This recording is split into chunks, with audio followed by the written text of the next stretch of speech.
નમસ્કાર ટીવી9 સમાચાર સાથે હું છું જિજ્ઞાસા। સમાચાર નર્મદાથી મળી રહ્યા છે કે જ્યાં એમએલએ ચૈતર વસાવાના સમર્થકો અને પોલીસ વચ્ચે ઘર્ષણ થયું। ચૈતર વસાવાના સમર્થનમાં રેલી યોજી આવેદનપત્ર આપવાનું આયોજન। ચૈતર વસાવાના ધર્મપત્ની પણ રેલીમાં જોડાયા। કલેક્ટર કચેરીએ આવેદન આપવા માટે પહોંચ્યા સમર્થકો। પોલીસ અને સમર્થકો વચ્ચે ઉગ્ર બોલાચાલી। સમર્થકોએ પોલીસના વિરોધમાં લગાવ્યા છે નારા। ઉલ્લેખનીય છે કે ભાજપના તાલુકા પ્રમુખને લાફો મારવાના આરોપમાં હાલ ધારાસભ્ય ચૈતર વસાવા જેલવાસ ભોગવી રહ્યા છે। ત્યારે તેમના સમર્થનમાં રેલી યોજી આવેદનપત્ર આપવાનું આયોજન કરવામાં આવ્યું, જેમાં તેમના ધર્મપત્ની પણ જોડાયા હતા। કલેક્ટર કચેરીએ આવેદન આપવા મોટી સંખ્યામાં સમર્થકો પહોંચ્યા। ત્યાં પોલીસે તેમને અટકાવ્યા અને મામલો ઉગ્ર બન્યો। પોલીસ અને સમર્થકો વચ્ચે ઉગ્ર બોલાચાલી થઈ અને સમર્થકોએ પોલીસના વિરોધમાં નારા લગાવ્યા। તો આપને જણાવી દઈએ કે છેલ્લા ઘણા દિવસથી ચૈતર વસાવા જેલવાસ ભોગવી રહ્યા છે। તેમની જે જામીન અરજી છે એના મંજૂર કરવામાં અગાઉ આવી હતી, ત્યારે હવે આ દ્રશ્યો આપ જુઓ કે જ્યાં મોટી સંખ્યામાં તેમના સમર્થકો ઉમટ્યા છે અને પોલીસ અને સમર્થકો વચ્ચે ઉગ્ર બોલાચાલી થઈ છે। ત્યારે અમારા સંવાદદાતા વિશાલ પાઠક આ મામલે વધુ જાણકારી આપવા માટે અમારી સાથે ફોન લાઈન પર જોડાઈ ગયા છે। વિશાલ, અત્યારે દ્રશ્યોમાં જોઈ શકાય છે કે મોટી સંખ્યામાં સમર્થકો ઉમટ્યા છે। પોલીસ તેમને રોકવાનો પ્રયત્ન કરી રહી છે। બંને વચ્ચે બબાલ થયાની પણ જાણકારી મળી છે। હાલ ત્યાં સ્થિતિ કઈ પ્રકારની છે, શું જાણકારી મળી રહી છે?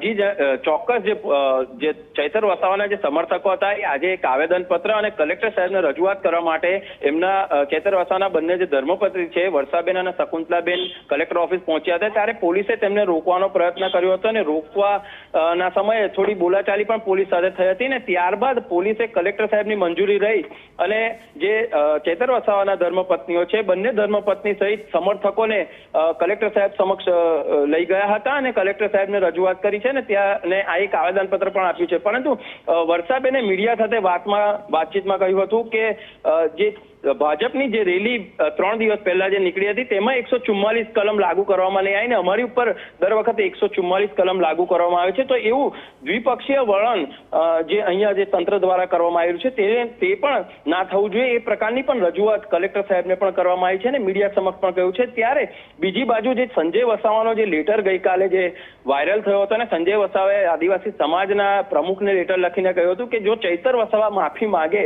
તો હું આ કેસ વિડ્રોલ કરવા તૈયાર છું। પરંતુ આજે વર્ષાબેન વસાવાએ સ્પષ્ટ કરી દીધું છે કે ચૈતર વસાવા માફી નહીં માંગે, કારણ કે આટલું બધું થયા પછી જો માફી માંગે તો પોતાના પર જે દાગ લાગ્યો છે તે સાબિત થઈ શકે, પરંતુ નિર્દોષ હોવા છતાં પણ જો એ માફી કેવી રીતે માંગે એ પ્રકારની પણ વાત વર્ષાબેને કરી છે।